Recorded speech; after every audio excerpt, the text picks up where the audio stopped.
Dahulu di Pakistan terdapat sebuah rawa bernama Dauran. Rawa itu ratusan kilometer panjangnya. Di tengah rawa tersebut terdapat sebuah kota bernama Aidazinum. Kota itu memiliki banyak hal yang menarik.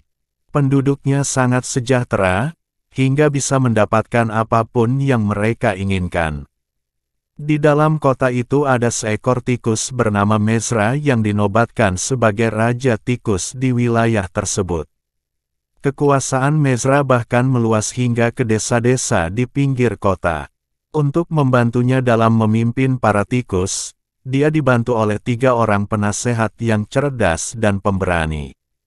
Suatu hari para penasehat berkumpul dengan sang Raja Tikus untuk membicarakan berbagai masalah yang terjadi di sekitar kerajaan mereka. Di tengah perbincangan, Mezra si Raja Tikus berkata, "Apakah mungkin membebaskan diri kita dari teror kucing? Kita sudah sangat lama ditindas oleh para kucing itu.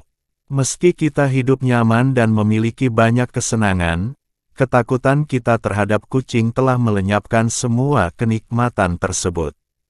Saya harap kalian bisa memberi saran bagaimana mengatasi masalah ini. Apa yang kalian pikir harus kita lakukan?" "Saran saya," ujar penasehat pertama, "adalah mengumpulkan sebanyak mungkin lonceng kecil dan mengalungkan bel itu ke leher setiap kucing sehingga kita dapat mendengar mereka datang dan memiliki waktu untuk bersembunyi di lubang-lubang kita." Raja menoleh ke penasehat kedua dan berkata, "Bagaimana menurut kamu tentang sarannya itu?" "Saya pikir itu saran yang kurang baik," ujar penasehat kedua. "Siapa yang berani memasang lonceng di leher kucing meskipun kepada seekor anak kucing? Menurut saya, kita harus mengungsi untuk sementara waktu ke desa. Ketika kota kosong, kucing akan mencari di kota lain yang banyak tikusnya. Sehingga ketika kucing sudah tidak ada di kota kita dapat kembali dengan aman," lanjut penasehat kedua. Mezra sepertinya masih kurang puas dengan ide dari penasihat kedua. Dia lalu menoleh ke penasehat ketiga yang dikenal paling cerdas dan bijaksana. "Menurutmu bagaimana dengan saran tersebut?" Penasehat ketiga menggeleng, "Saya tidak setuju. Jika kita meninggalkan kota dan tinggal di desa, bagaimana bisa kita pastikan kucing-kucing itu akan menghilang? Yang saya tahu sebagian besar kucing di kota ini menjadi peliharaan para pemiliknya. Andaipun mereka pergi ke kota lain, tidak ada jaminan bahwa mereka tidak akan kembali. Yang lebih penting adalah tentang keselamatan para tikus.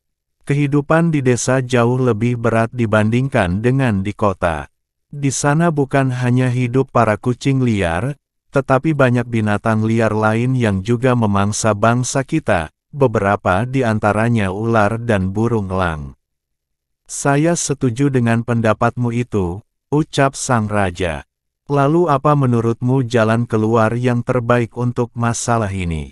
"Saya berpendapat satu rencana yang paling masuk akal dan dapat kita lakukan. Raja harus memanggil seluruh tikus di kota dan memerintahkan mereka membangun lorong di dalam rumah-rumah orang kaya yang menghubungkan ke semua ruang dalam rumah. Lalu kita masuk ke terowongan itu, tapi kita tidak akan menyentuh makanan manusia. Tugas kita hanya merusak pakaian, tempat tidur dan karpet mereka. Ketika melihat kerusakan itu, orang kaya akan berpikir, satu kucing sepertinya tidak cukup untuk mengatasi banyak tikus di sini. Dan dia pasti akan menambah satu lagi kucing peliharaan," ujar penasehat ketiga. "Begitu kucing ditambah, kita pun menambah jumlah kerusakan. Dia pasti akan menambah satu kucing lagi, lalu kita pun menambah kerusakan hingga 3 kali lipatnya. Manusia yang cerdas tentu akan berpikir, hei, kerusakan hanya sedikit ketika aku memiliki satu kucing.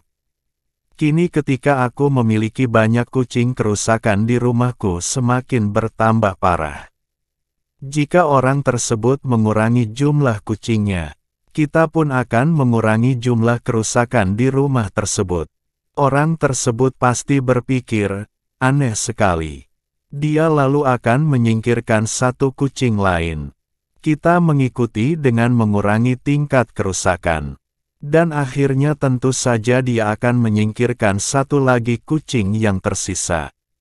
Saat itu merupakan waktu kita untuk menghentikan merusak barang-barang orang kaya itu. Tentu para orang kaya akan berpikir, wah, ternyata bukan tikus yang merusak rumahku, melainkan kucing. Mereka tentu akan bercerita kepada orang lainnya. Karena mereka orang kaya tentu saja pengaruh mereka akan sangat besar untuk masyarakat di kota ini. Dan nantinya kucing akan diburu dan justru akan dimusnahkan. Raja Mezra pun mengikuti saran penasehat ketiga. Butuh waktu tidak terlalu lama hingga tidak ada satu pun kucing berada di kota tersebut. Bila mereka melihat lubang di pakaian mereka, orang-orang tetap yakin bahwa itu adalah ulah kucing. Kini, jika itu terjadi, mereka pasti berkata, seekor kucing pasti telah menyelinap ke rumah tadi malam. Seekor kucing pasti mengendap-endap di kota tadi malam. Dengan cara itu, para tikus benar-benar berhasil membebaskan diri dari rasa takut terhadap kucing.